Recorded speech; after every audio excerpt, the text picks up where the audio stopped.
Lynn, is there more that you can add? I know that you may be speaking to other people. You are the sister of Holly's father, so you're Yes. the kid's aunt.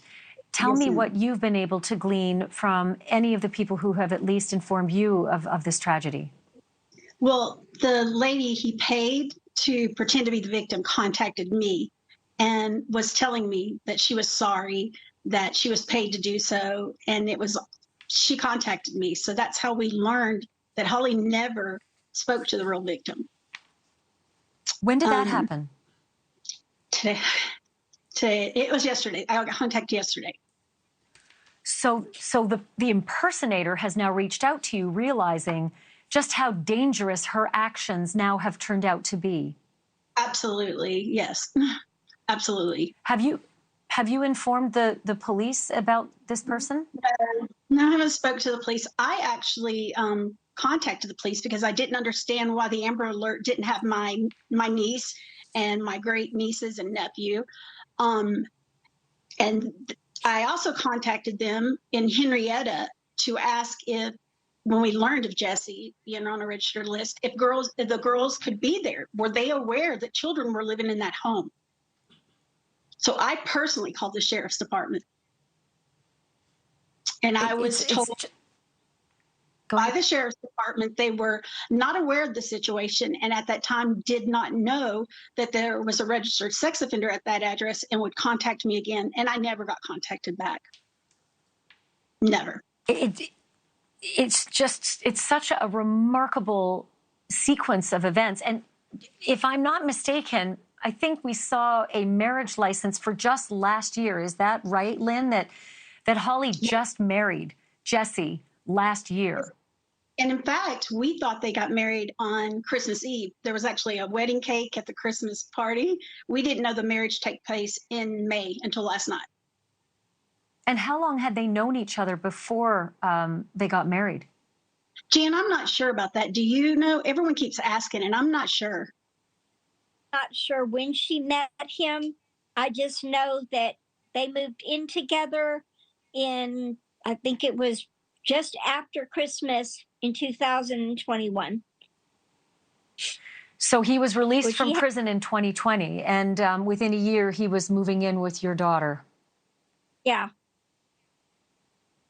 Did the kids, Jan, ever say anything about him? Did anyone ever mention anything out of the ordinary, that he behaved in a certain way, that he was uncomfortable, that he was sexual in nature, or that he was violent in any way? Did they ever say anything? The kids weren't allowed to see us. Jesse controlled everything. We weren't allowed to see him. They moved the children and my daughter 2.5 hours away, and we weren't allowed to have contact with them other than when they were around Holly and Jesse both.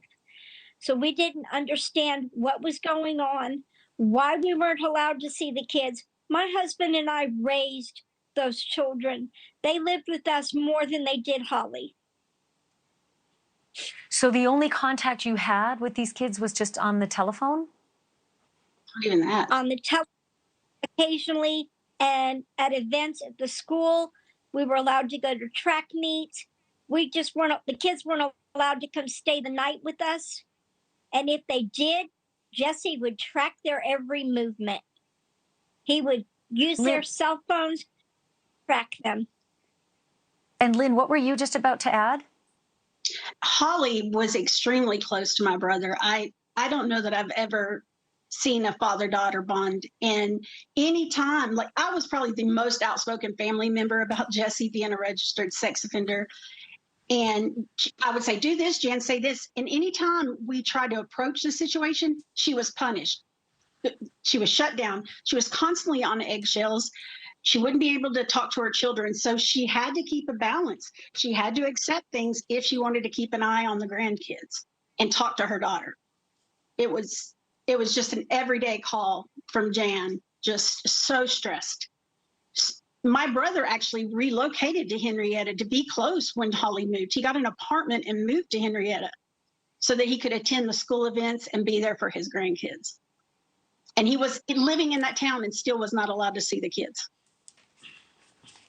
So it sounded as though Jesse McFadden had an extremely controlling relationship over Holly and all three kids, and became increasingly unwilling to accept the fact that there might be something wrong with this man, and that he might actually be something other than this actress and this liar who had been hired by her husband, that person had told her.